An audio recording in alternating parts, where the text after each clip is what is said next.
नमस्कार दोस्तों श्रीमद् भगवत गीता के अध्याय नंबर 15 का जो वास्तविक भाव है, जो आध्यात्मिक रहस्य है, जो यथार्थ कहने का तात्पर्य है, वो आज हम 15वें अध्याय के इन मूल यथार्थ भावों के द्वारा व्यक्त करेंगे। इस 15वें अध्याय में मुख्यतः परमात्मा ने संसार रूपी जो वृक्ष है इसकी उपमा की है।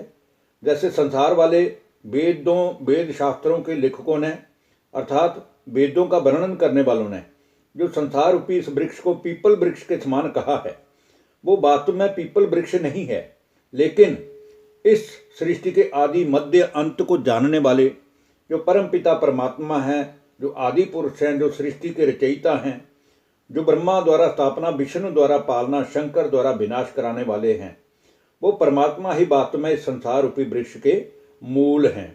और वेद इनके पत्ते हैं और संसार रूपी अनेक धर्मों वाले इस वृक्ष को जो तत्व से जान लेता है वही वास्तव में वेदों के यथार्थ तत्व को जान लेता है। क्योंकि इस संसार रूपी तीनों गुणों के जल द्वारा सींची हुई ये जो भोग रूपी लंबी लंबी कोपलें हैं, इनमें मनुष्य हैं, देवताएं हैं और अंत में कलयुग में आकर के गिरे हुए स्वभाव वाले राक्षसी स्वभाव के मनुष्य हैं, ऐसा समझना चाहिए। तो तीन प्रकार का ये जो समुदाय है, जो सृष्टि से आदि के अंत तक जन्म पुनर्जन्म में आता है।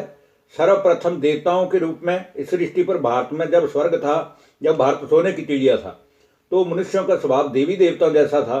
और उसके बाद जैसे ही द्वापर आया, तो द्वापर से लेकर के और कलयुग तक आते आते मनुष्य राजसी स्वभाव वाला बन गया।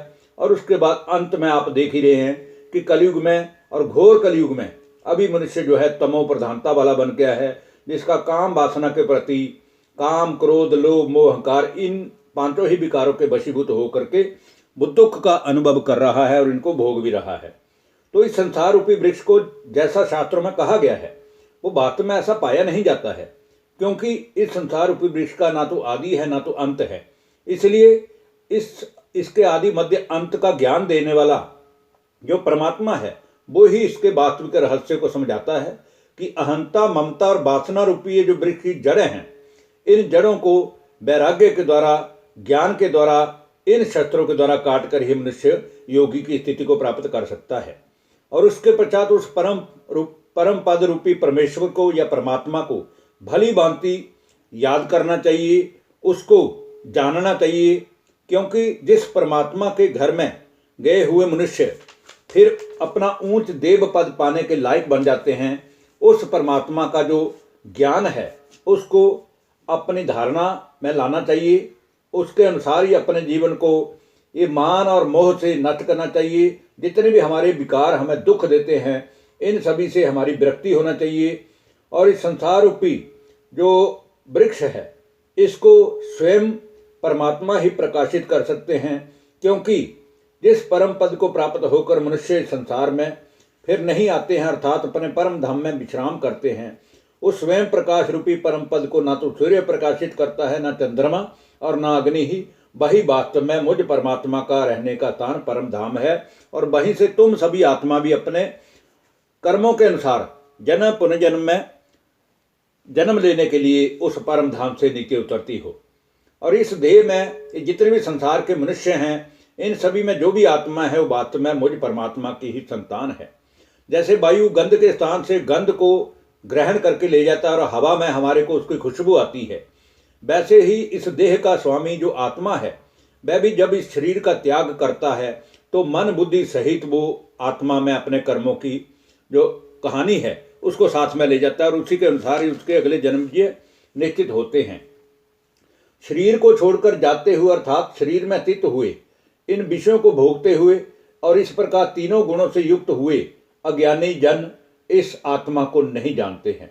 लेकिन जो आत्मा को मुझ परमात्मा द्वारा ज्ञान के द्वारा जान लेते हैं, वो पुरुष वास्तव में योगी कहलाने के लायक हैं। हे अर्जुन, जो भी सूर्य में तेज है और संपूर्ण जगत को प्रकाशित करता है, जो चंद्रमा में तेज है, जो अग्नि में तेज है, वास्तव में उस तेज को भी तुम मेरा ही तेज जान। मेरे कारण ही इन सभी में तेज बना हुआ है, क्योंकि मैं इन सब का आदि कारण हूँ। मैं ही पृथ्वी में प्रवेश करके अथवा अपनी शक्ति से सभी भूतों को धारण करता हूँ और फिर इनके द्वारा ये जो सृष्टि में वनस्पतियाँ आदि हैं इनको हृष्ट पुष्ट करता हूँ, जिसके द्वारा ये जो प्रकृति है ये सुखदायी बन जाती है। लेकिन वास्तव में मैं इन सब के बीच में उपस्थित नहीं हूँ। जैसे कि कहा गया है कि आत्मा और परमात्मा एक जैसे हैं, एक ही शरीर में निवास करते हैं, ऐसा नहीं है। परमात्मा कभी किसी में लिप्त नहीं होता है। परमात्मा तो सदा ही अजर है, अमर है, अविनाशी है और उस परमात्मा की संतान भी अमर है, अविनाशी है। इस संसार में नाशवान और अविनाशी ये दो प्रकार के पुरुष गाए गए हैं और इनमें भी भूत प्राणियों के जो शरीर हैं ये तो नाशवान हैं, क्योंकि ये अंत में मिट्टी में मिल जाते हैं, जबकि आत्मा अविनाशी है। इसका विनाश करने में कुछ भी कोई भी समर्थ नहीं है। लेकिन इस शरीर और आत्मा से अलग जो उत्तम पुरुष है, जिसको परम आत्मा कहा गया है, वह तीनों लोकों को जानने वाला और सभी का धारण पोषण कराने वाला अविनाशी परमेश्वर परमात्मा है, ऐसा कहा गया है। और वह परमात्मा जिसको पुरुषोत्तम नाम से शास्त्रों में कहा गया है, वह इस जड़ वर्ग से अर्थात नाशवान से और अविनाशी आत्माओं से भी बहुत उत्तम है, ऐसा वर्णन किया गया है। हे अर्जुन, जो ज्ञानी पुरुष मुझको इस प्रकार यथार्थ रूप में जान जाता है और फिर मुझसे याद करता है, वह तो ज्ञानियों में ज्ञानवान और कृतार्थ हो जाता है। धन्यवाद। नमस्कार दोस्तों।